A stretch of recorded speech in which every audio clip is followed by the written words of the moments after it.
Om Namo Bhagavate Vasudevaya.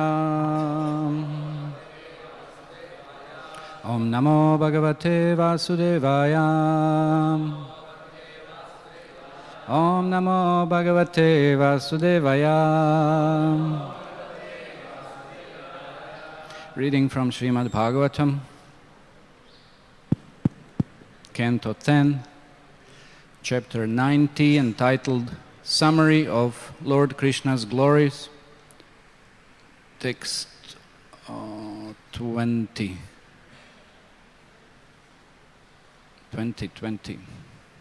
Yeah? No.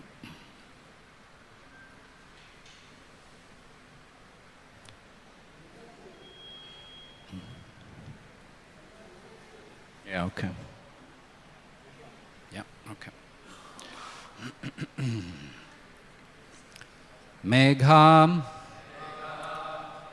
Shriman Tvam Asi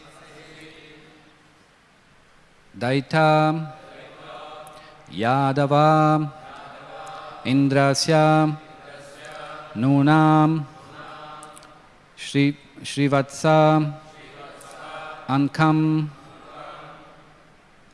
Vayam Eva Bhavan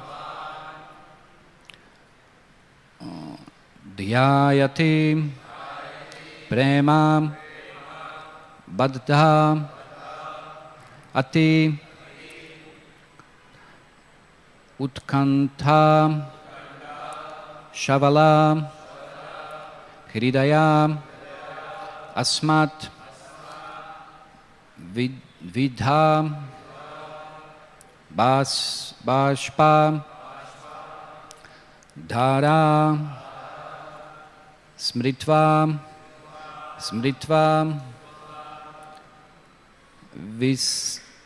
Visrijase Muhu Dukha Da Tat Prasanga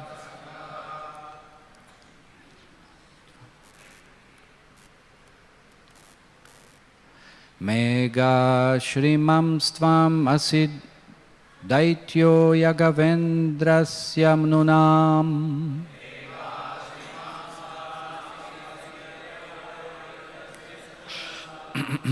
Mega Shrimam Stvam Asid Daityo Yadavendrasyanunam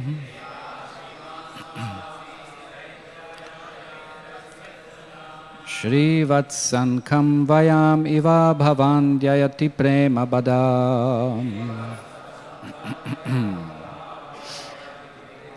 Shrivatsakam Vayam Iva Bhavan Dhyayati Prema Bhadan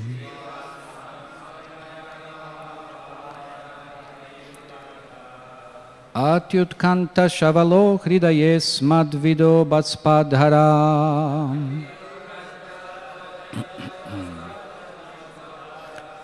Atyutkanta Shavalo Hridayos Madvido Baspadhara Smritva Vrijasi Muhur Dukkadastat Prasanga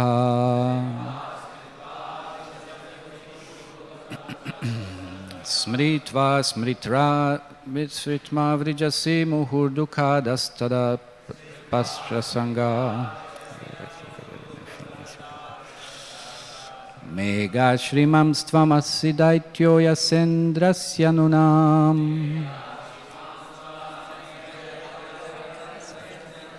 Shrivatsankam Vayamiva Bhavan Dhyayati Prema Badam Atyutkanta Shavalo Hridayos Madvido Baspadara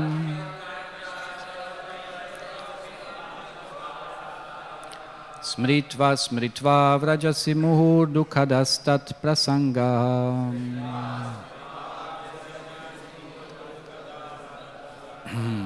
Mega Shrimam Stvam Asidatyo Yasya Indrisnunam Yasyendras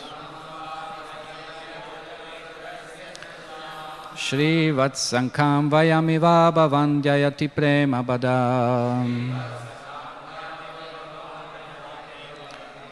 Atyutkanta Shavalo Hridayos Madvido Baspadara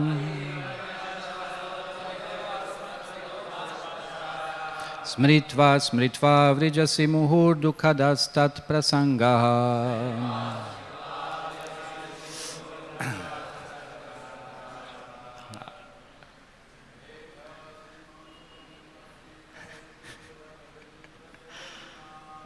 Mega Shriman Stvam Asidacho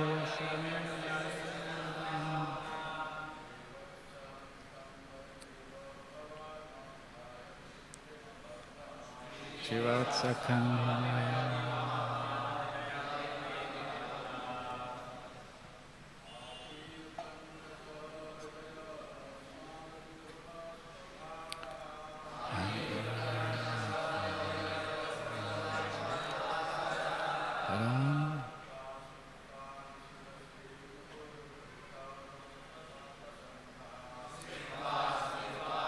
Vijasi Muhurduka Dastat Prasanga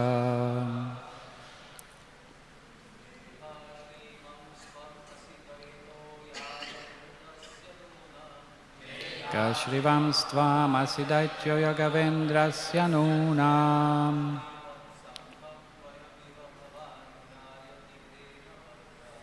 Shivatsakam Vayam Iva Bhavan Dhyayati Prema Badam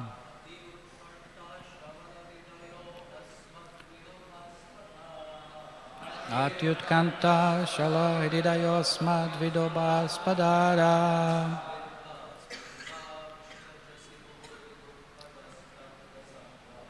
Smritva Smritva Vrijasi Muhurdukadastat Prasanga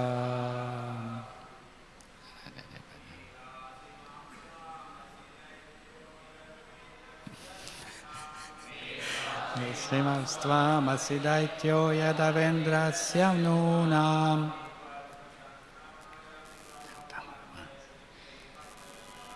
Shivatsakam Vayamivam Bhavandyati Prema Bada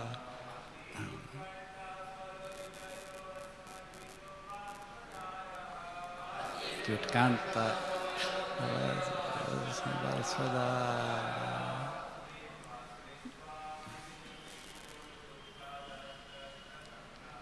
Smritva Smritva Vrijasi Muhurdukadastat Prasanga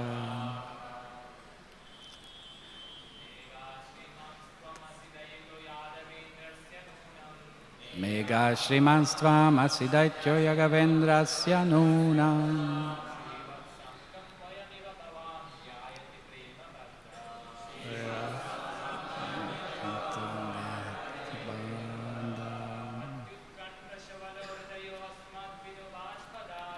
Atyutkanta Shavalo Hridayasmad Vidobhaspadara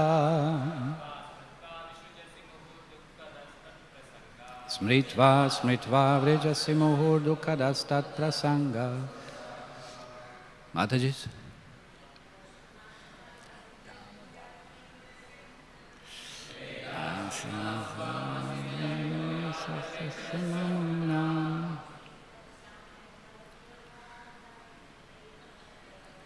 Shivatsakam Vayamiva Bhavandayati Prema Bada Atyutkanta Shavahidasmad Vidobhasadara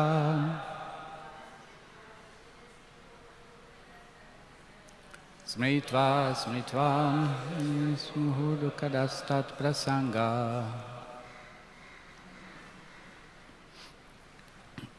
Megha, O cloud, Shriman, O honored one, Tvam, you, Asi, are, Daita, dear friend, Yadavaindrasya, of the chief of the Yadavas, Nunam, certainly, Shrivatsa Ankam, upon the one who bears on his chest the special mark known as Srivatsa.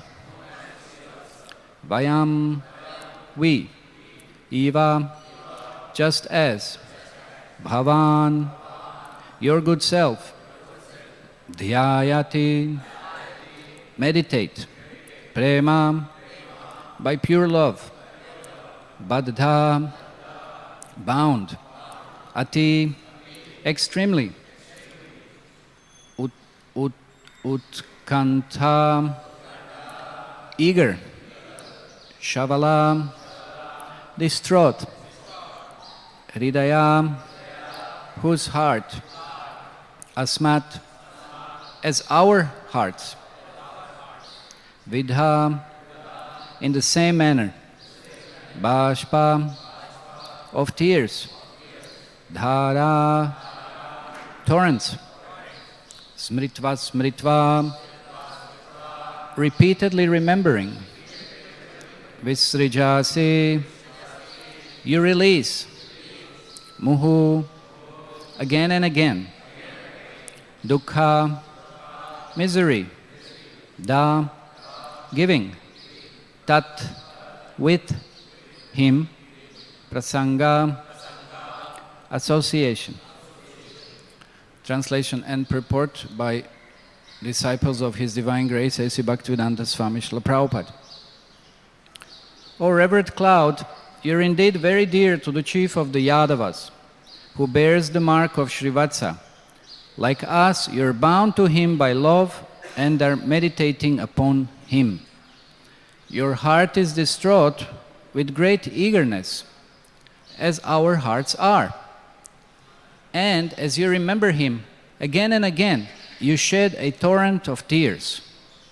Association with Krishna brings such misery. Purport.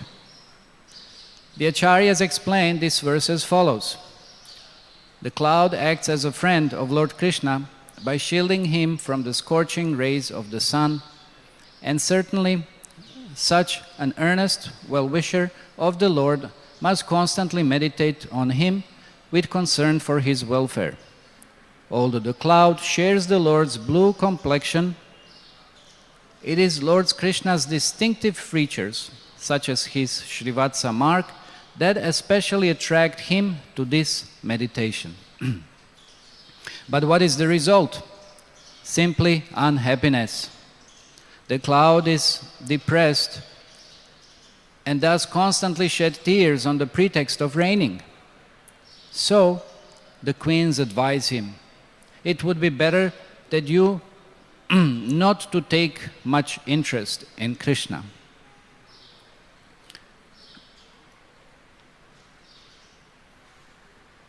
Om Agyanatimirandasya Gyananjana Shalakya Chakshurunmilitam Yena Tasmai Shri Gurave Namaha Namo Vishnupara Krishna Prashta Bhutale Shrimate Bhaktivedanta Swami Nityanamane Namaste Saraswati Deve Gauravani Pracharne Nirvishesha Shunyavadi Paschatya Rishtarine Jaya Shri Krishna Chaitanya Prabhu Nityananda Shri Advaita Gadadhar Shri Sari Gaura Bhakta Vrinda Hare Krishna Krishna Krishna Hare Hare Hare Rama Rama Rama Hare Hare. There was a verse before which didn't have purport. It says, "O Malayan breeze, what have you done to displease you? What we have done? What have we done to displease you, so that you stir up lust in our hearts, which have already been shattered by Govinda's sidelong glances?" Here in these verses, in this beginning of this chapter, we are hearing how gopis, actually queens of Dwarka, are just equally as the gopis, at least to quite some extent, meditating and remembering Lord Krishna. They are constantly absorbed in that remembrance, and they are, to such an extent, they are conversing with all different elements, with all different beings, with all different things. They're just talking, as we hear also, just like Radharani is talking to the bumblebee, or talking to the swan, or talking to the trees. Just completely, they are so absorbed in Krishna that they will just all the time talk to Krishna to everyone. That is the highest level of Krishna consciousness. Are just completely absorbed in the meditation of Krishna.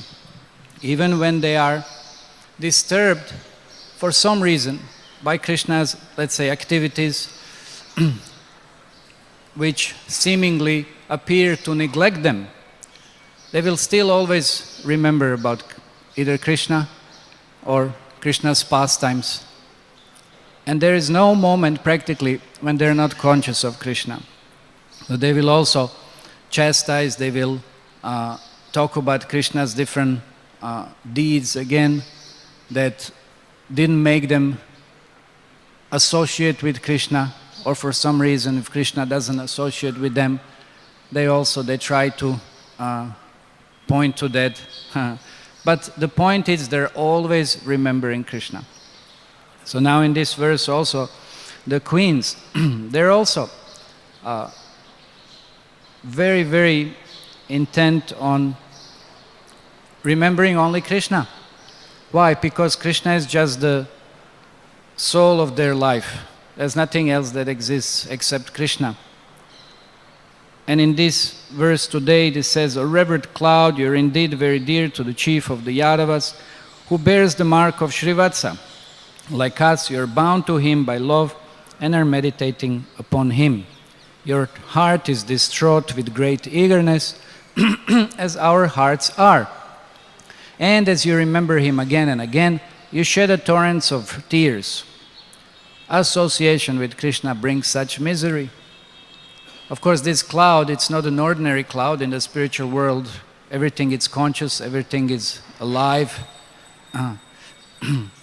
But even if we would have taken any material cloud or any material object, still we can also remember Krishna, because this is indirect expansion of Krishna. It's the indirect energy of Krishna. Just like we know in the Bhagavad Gita, there are so many opulences of Krishna that are numbered, and in such a way there is practically nothing that exists that it's not Krishna. You know, in Srimad Bhagavatam it has been said that Krishna is telling to Brahma that actually, no, everything that appears to have some reality, but it's not in connection to me, know it to be my illusory energy, Maya. So if there is no connection to Krishna, then it's definitely an illusion, then it doesn't have any substance. And therefore we won't remember Krishna. We may see so many things, but we don't remember Krishna, then what is the use? So for that reason, Krishna explains to Arjuna that there are so many things. Prabhashi Shashi Suryayo, Pranava Sarva Vedeshu, Shabdake Paurusham Nrishu, Rasoham Apsu Konteya, so many different things. I'm the taste of water, every day we drink water. I'm the light of the sun and the moon, we see the strength, the ability in the man. Everything, whatever we perceive, everything the best, it's just a spark of Krishna's splendor. Atava bahunaitena kim jatena tavarjuna vishtabhyaham idam kritsnam ekakshena stito jagat. It's just the spark of Krishna's splendor. So then what to speak of Krishna? If one has such a wonderful, great fortune, just like gopis or queens of Dwarka here, all the residents of Vrindavan have, to be in association of Krishna. Of course, how they wouldn't remember Krishna? Is there anything greater or glorious or more magnificent than Krishna? So their minds are constantly saturated with Krishna's pastimes, Krishna's qualities, Krishna's beauty. Everything is completely overwhelming their all activities of Krishna. It's completely overwhelming their mind. Just constantly meditating of Krishna. Practically they can't forget him. And as we know, this is one of the most important principles of devotional practice, to always remember Krishna and never forget Krishna. Because we do have tendency to forget. So satatan smartavyo Vishnu, satatan smartavyo Vishnu, what's that? Vismartavyo na jatu chit sarva veda nisheda syur etayoreva kinkaraha. We have that tendency to forget. Of course, the internal potency of the Lord never forgets Krishna. They're always Krishna conscious. Only we have that option as Tatashta Shakti to sometimes forget about Krishna. And this is what does happen, and what is explained, how we come down to this material world, that we don't remember Krishna. This is why we come to this material world. We may appreciate the beauty of Vrindavan. Yeah? We may appreciate that opulence. We may appreciate so many wonderful qualities of the spiritual world.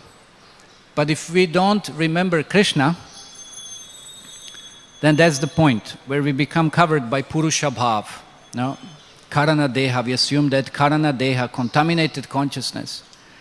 And then slowly, slowly everything else follows.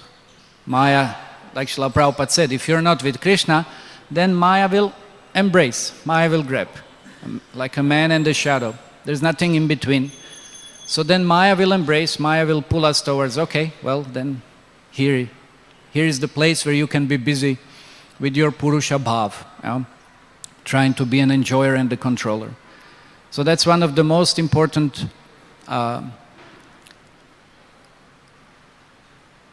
elements of devotional practice, to purify that propensity for being an enjoyer to being a controller. So to the extent that we intensely meditate and remember Krishna, to that extent we can become purified. So if we say we want to advance in the spiritual life, so what is the process? Well, remember Krishna. To that extent we can always think of Him and then become purified from this propensity of lording over, purified from this tendency of controlling, and then everything else, all the other anarthas that are clogging our spirit soul, entrapping, enveloping our spirit soul, for which we have this kind of wrong perception. So that purification will follow, and therefore we know that one of the greatest examples, it's Prahlad Maharaj. He is the example for remembrance. Shravanam, Kirtanam, Smaranam. So it's Prahlad Maharaj. He was always remembering Krishna under every circumstance. He was so absorbed that he wasn't disturbed by any threat that he was facing. This is almost inconceivable to try to attain that kind of state where we will be just fully Krishna conscious, no? Not being disturbed by any threat that we might be facing.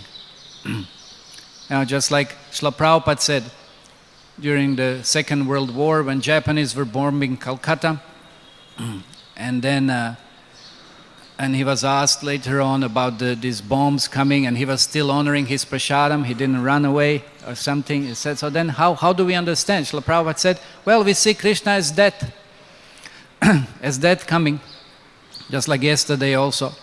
Of course, this bomb blast, whatever happens, that's something that occupies our mind, but we don't see Krishna in that. We don't see Krishna as that. Oh, how horrible. Yes, it is horrible. It is horrible. As like this morning also, I was cleaning memorial up with a newspaper, and that's some old newspaper. It's like maybe 1 year old or something, and there was an article, it's horrible, horrible article, but that's something I'm just giving as an example. This is something that we remember. We don't remember Krishna. It was an article about one village girl being taken and eaten by a lioness. That's horrible. It's like the whole, every news it's filled with such kind of horrifying examples. So we remember, either we remember such ghastly things, Anyway, I won't go into details. It was later on they just found legs in the forest. It was really such an impression. So we have such kind of impression, we meditate on such kind of horrible things, or we meditate on the objects of sense gratification. We don't remember Krishna. Now, that's our state here in this material world. That's our meditation. That's our remembrance. Just like we know, Krishna explains this psychological process of dhyato vishayam punsa sangasteshu pajayate sangasajayate kama kama krodha bijayate. That's what we are doing. We are contemplating. What we are contemplating, we develop attachment. And that's where our mind becomes enveloped and trapped in this material existence. So if we would be meditating on Krishna, again, just like Prahlad Maharaj, if we would be meditating on Krishna, then we would become purified and we would become attracted to Krishna, because there's nothing more attractive than Krishna. But of course, that has to be an active, that has to be a conscious endeavor. Because if it's not conscious, then it won't have such an effect. So for that reason, the whole Pancharatric process, the whole process that Srila Prabhupada gave us, the whole sadhana from morning till evening, it's how to remember Krishna. Everything. Everything we do, it should somehow be connected to Krishna. From morning, rising, to taking bath, to chanting, following the program, everything, just Krishna, Krishna, Krishna, Krishna. And then of course, especially the deity worship, and we cannot say, there is no Krishna. Yes, Krishna is present in his Archa Vigraha form. Krishna is everywhere, but do we want to see Krishna? That's the question. Do we want to see Krishna? Do we want to be Krishna conscious? Do we want to remember Krishna? So then we see what is the result when we don't remember Krishna. What kind of consciousness do we have in the lower modes? And then what is the result when we practice Krishna consciousness and try to be Krishna conscious? And this is by example of such a great personalities we see, just like Parikshit Maharaj. He saw Krishna once, when he was saved in the womb of his mother, and that's why he got the name Parikshit, Pariksha, not Pariksha. He was examining, he was looking, where is that Krishna? Is this person like Krishna? Is that person like Krishna? Whole his life. But there was no one like this. So just that impression, that one little impression, little, it was an amazing impression, but short, let's say short, but very intense impression, made him thinking of Krishna for whole life. People take it so cheaply. I've seen Krishna, and there's so many sahajas like this, whatever. I've seen Krishna, and then the devotees would reply, then if you have seen Krishna, then you wouldn't go to office next day. What kind of seeing is this? Just like Rupa Goswami said, don't go to Keshigat, no? That famous verse. If you go to Keshigat and you see this dark bluish boy playing on his flute, you'll immediately, don't go there, because you'll forget about your relatives, you'll forget about your friends, you'll forget about everything else. So that kind of impression. So we can also have that kind of impression. If we, of course, take intensely and seriously as much as possible this process of Krishna consciousness that Srila Prabhupada gave us. So we can also have so many wonderful impressions and think of Krishna. Just like it said during Ratha Yatra, if we see Lord Jagannath, that this impression is so strong that definitely at the end of the life, Jagannath will come into our mind, and then we will remember him and of course go to Krishna. Yam yam vapi smaram bhavam tyajantate kalevaram tatam evaiti konteya sadatad bhava bhavitaha. And then the next one, tasmat kaleshu sarveshu mam anusmara yudhyacha. That's the whole point, mam anusmara, that we have to remember, we have to think of Krishna. So then again, whatever we think, whatever we remember, that state we achieve. Yudhyacha, yes, Krishna also pointing to Arjuna, you remember me. When you're fighting, use your intelligence, your mind, mano, buddhi, Yudhyacha. He said, use your mind and intelligence, thinking of me for my pleasure. Of course, it's not necessary that every moment Arjuna that is also one of the arguments, that Arjuna was always just thinking about Krishna, but he was thinking how to execute the order of Krishna. So that's equivalent. That's equivalent. He got the same benefit. For Krishna's pleasure. He was thinking how to fight for Krishna's pleasure. He got the same benefit.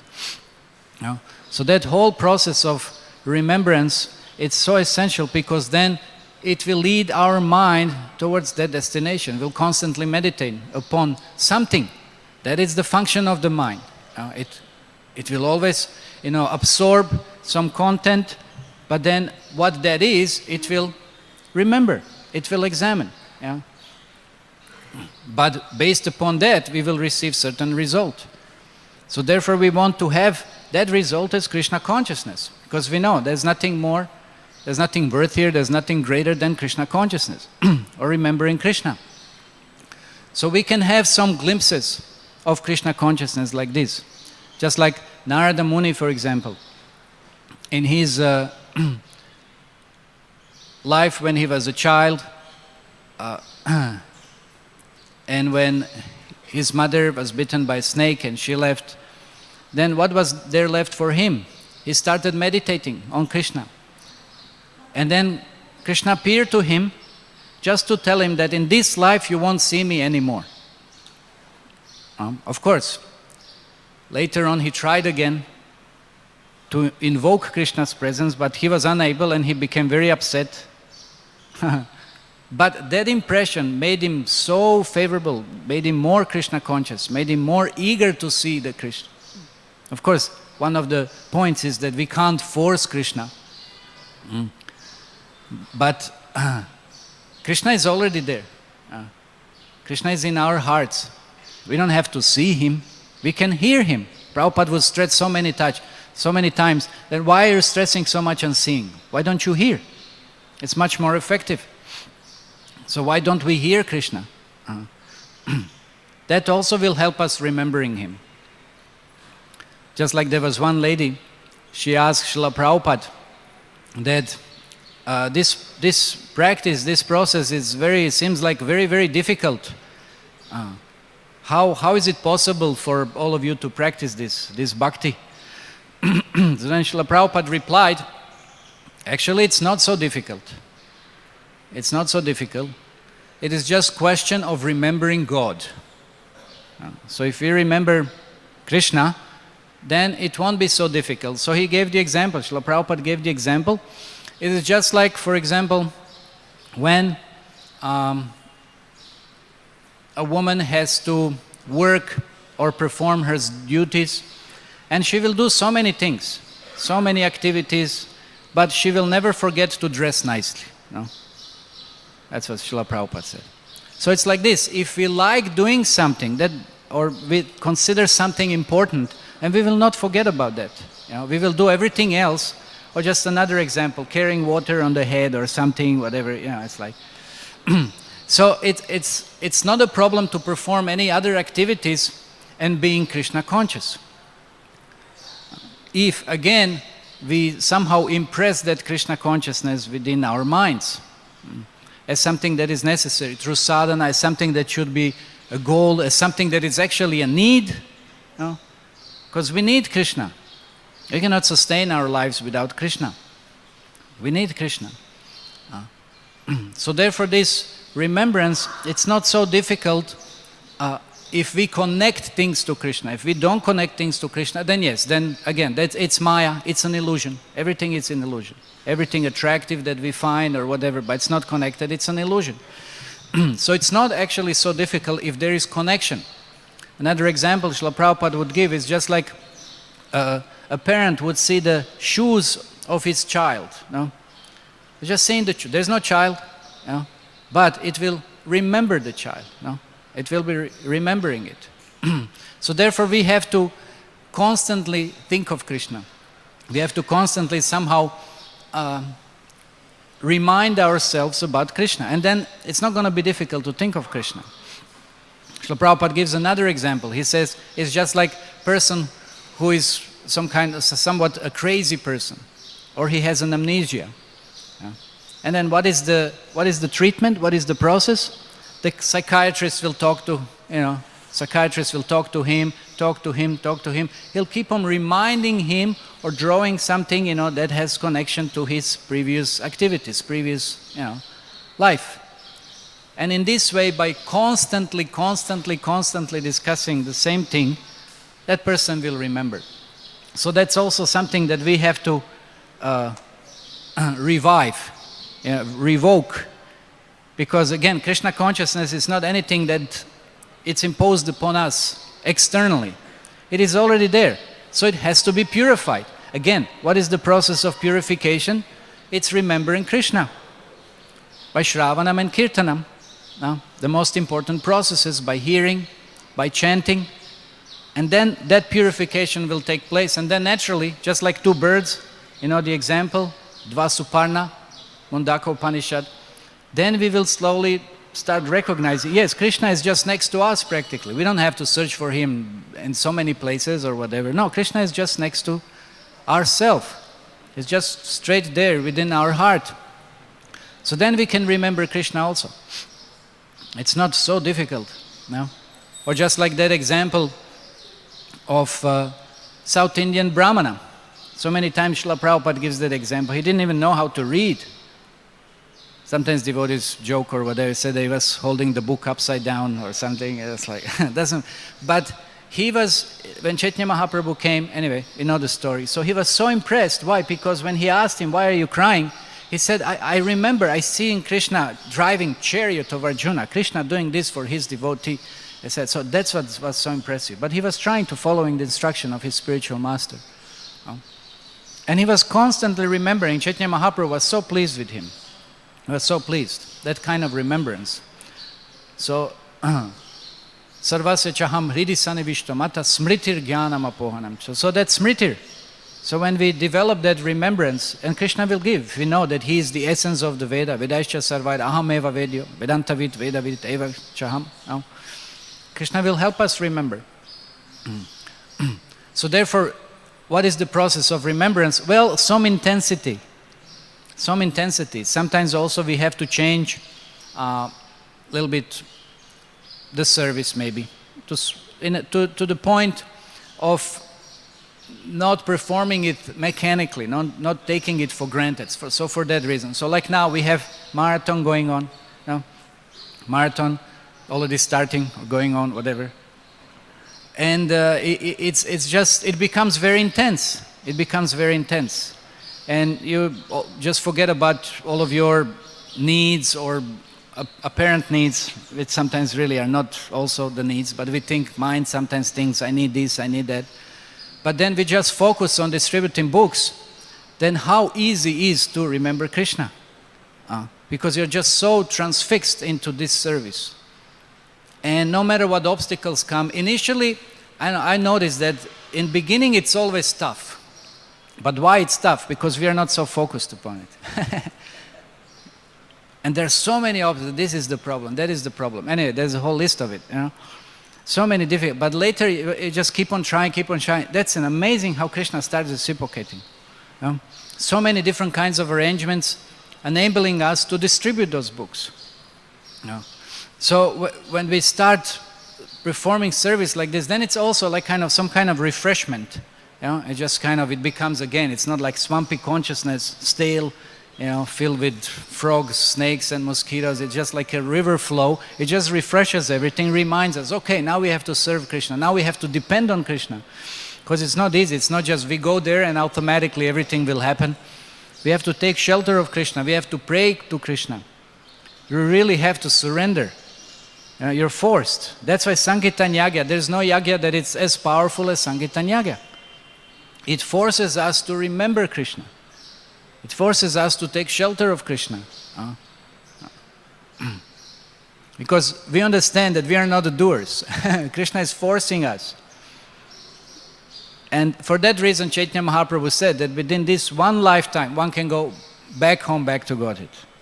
How? Just by the power, just by the potency of Sankirtan Yagya. Being in that fire of, what we said again, purification. Fire of purification. That will purify our all kinds of attachments, all kinds of anarthas. When we are forced to surrender to Krishna. I remember sometimes in the West, I would distribute books going like house to house, door to door or something. And sometimes it could happen for an hour or two or something. You wouldn't give any book. And it becomes start becoming desperate and like, oh no, what's going on? Please, Krishna, this is, making so much effort and everything and facing so many difficulties. And no books are going. It becomes tough. And then somehow Krishna starts reciprocating. Then 1 book, 2 books, whole set of books, this, that, somehow things happen. But it's not easy. It's not easy. As I said, again, in the beginning, it tends to become more difficult. Because we are not surrendered. We have some mechanics we are doing every day. We think, okay, easy going. It's like this. But Sankirtan, you have to surrender more. You have to refresh. And it's good. It's good. It refreshes that consciousness. It forces one to surrender. So that's why that remembrance, it's much easier. So here we see in this verse that queens are also talking to breeze, they're talking to moon, they're talking to cloud. They're seeing Krishna everywhere. It's not just that only when they are with Krishna, they're Krishna conscious. That's not a state of a devotee. Devotee is Krishna conscious everywhere, under every circumstance. That's why in Srimad Bhagavad Gita said, doesn't matter, devotee, Lord Shiva said, no, whether devotee is in the hell or he's in the heaven. That doesn't matter. He's always Krishna conscious. It doesn't matter. So they're so Krishna conscious, they're remembering the cloud. And they say the only difference between cloud and Krishna, it's that mark of Srivatsa. But of course, sometimes the example is given that mark can also be compared to lightning, no? Blue cloud, bluish cloud, it's just like a lightning bolt. So that could also be comparison, but still, the difference is there. Srivatsa is something special. That's Lakshmi, not just in an analogous way. But they are comparing, queens are comparing the cloud to themselves. Why? Because without Krishna, apparently without Krishna, because there's no difference. Of course, there is Vipralamba Bhav, no? So whether Krishna is really present or not, Krishna is always present. Only that Vipralamba will enhance that feeling, that separation will enhance the feeling of remembering Krishna. But here they're saying, this cloud, you're shedding tears, you're actually very miserable. Just like we are miserable without Krishna's association. Very, very nice analogy. Very interesting. So on the pretext of raining, you're actually shedding tears because you're miserable. So it's very nice. It's a very nice comparison. So yes, apparently gopis are very miserable. Apparently. From the mundane point of view, many times people say, worshipping Krishna, how many misconceptions are there? Krishna will just make you miserable. Krishna will take everything away from you. Why should we worship Krishna? Better worship someone else, no? But actually Krishna wants to take everything. Krishna wants to take everything that's nonsense, no? Krishna will take everything away from us just to give us Himself. What better thing can we achieve, no? Or what better person, or what better association can we achieve than Krishna? So that's another discussion anyway. But the point is, there is no misery. There is no misery. Even Lord Ramachandra, he experienced some Vipralamba, Bhav, separation. But that separation is the most blissful, ecstatic feeling, because in actuality there is no separation. There is never separation. Separation never happens. Because Krishna is always within the heart of his devotees, and devotees are always within the heart of Krishna. There's no difference. So this cloud also, there's very interesting pastime, just quickly, as a pastime described in Mahabharata about one sage, Uttanka. He was the disciple, he was a great sage, disciple of Aruni. As a whole pastime of how he retrieved the earrings stolen by Takshaka. The whole story starts with Takshaka and ends with Takshaka practically, So Takshaka was always quite mischievous, and then for that reason Janmejaya agreed to hold a yagya so that all the snakes, they're that just trouble making. So he retrieved those earrings, but then later on he started chastising Krishna, that Krishna, you could have stopped that war. Why you didn't stop that war? Why I didn't discuss with the Kauravas? Why I didn't, you could have done it. If you wanted, you could have, of course, that's true. If Krishna wanted, he could have stopped, but he didn't want. Krishna wanted war to happen. So Uttanka was becoming angry, and he said, I will pronounce a curse upon you. I will pronounce a curse upon you because you didn't stop that war. So then he was questioning Krishna, okay, give me some reason that I don't curse you, kind of. So explain to me the Dharma, explain to me the Tattva, explain to me the... So then Krishna started explaining what is Krishna's position, what he does. And he said, I tried so much, I went to Kauravas, but they were so obstinate, they just wouldn't listen, they just wouldn't accept. And then Uttanka was pleased. Okay, he said, fine, I won't curse you. But then he said, okay, so give me one boon. Give me one boon,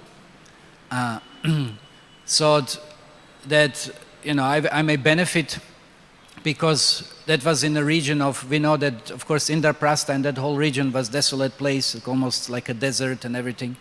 And then further we go west, of course, there is a desert. So Uttanka asked for Krishna, whenever I remember you, that's again remembrance, no? He said, whenever I remember you, please provide me with water. Please provide me with water. So then Krishna agreed, and then when Uttanka was passing through the desert once, so he was remembering Krishna. But then what happened, Krishna requested, actually someone who appeared, a Chandala, one Chandala, naked. He appeared with some dogs surrounding him. And then he was urinating water. And then Uttanka was so disgusted, he said, what is this? Krishna, I'm remembering you, and now this fellow appears, and then this is going on. And then Chandala was urging him that drink, drink, drink. And then Uttanka wouldn't listen. He said, that is so horrible. What is this? What is going on? And and then suddenly that Chandala disappeared. And then Krishna manifested, because Uttanka was so strongly meditating upon Krishna. Then Krishna manifested there, and he said, actually, this was Lord Indra. That was Lord Indra. He was ready to give you the somaras in form of water, but you wouldn't have taken it. And Indra's condition was that he cannot just give to human mortals this somarasa. So then he appeared as Chandala like this. And then of course on his fortune to kind of protect that conception of not giving somarasa to humans, then he was happy that Uttanka didn't partake of it. But then Uttanka was very upset. And then when Krishna explained to him this reason and pacified him, and Krishna gave him another blessing. He said that the clouds, just like now we are talking about the cloud, a special cloud, there are some Uttanka clouds which will be known by you, and they will be showering rain upon the desert. So they are known as Uttanka clouds. And we know, of course, cloud also can remind us, Shyam clouds, rain, clouds filled with rain. No, they have same color as Krishna. So Uttanka got that blessing, that the clouds will be named after him. So like this cloud, just like queens also, appeared here very miserable because of not having association with Krishna. But actually just that meditation, just that remembrance of Krishna always makes devotee absolutely ecstatic. Absolutely ecstatic, because then there is no difference whether Krishna is within the heart or Krishna is just standing next to someone, just like we know from so many pastimes of Krishna and Srimati Radharani. So that is the consciousness that we should develop, we should try to develop, always being engaged in Krishna's service. As we said, the Sankirtan Yagya, it's the best Yagya, it really forces us to remember Krishna, and through this remembrance we can become purified and Krishna conscious. Hare Krishna. Any questions?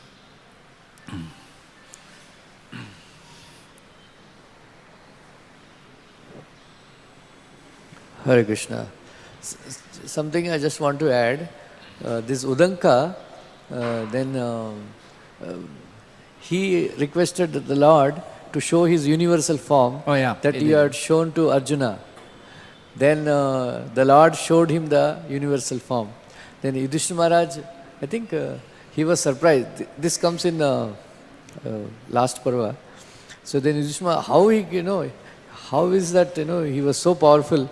that he was ready to curse, and then he got the benediction of having darshan of universal form. Then Bhishma Dev replied that he served his spiritual master so faithfully that by the blessings of his spiritual master he became so powerful. Yeah, thank you. Nice. Like he was also given to take bull dung to eat. And then his guru explained to him that that was actually heavenly nectar, and that bull was Airavata, and the person with him was also Indra. So similar story also happened there. Anyway, so by mercy of his spiritual master, yes, he became so elevated. So Srila Prabhupada writes in 3rd canto, 28th chapter, he used two words. One is Nirbija Yoga and Sabija Yoga. So Nirbija Yoga means we forcefully remember Krishna. We try. Sabija Yoga means Krishna enters our heart and then he gives us remembrance. So in the beginning we have to do Nirbija Yoga, try to remember Krishna. Then after some time Krishna appears in our heart automatically. Thank you. Hare Krishna. Okay, Srila Prabhupada ki jai, Srimad Bhagavatam ki jai, Gaur Premanande.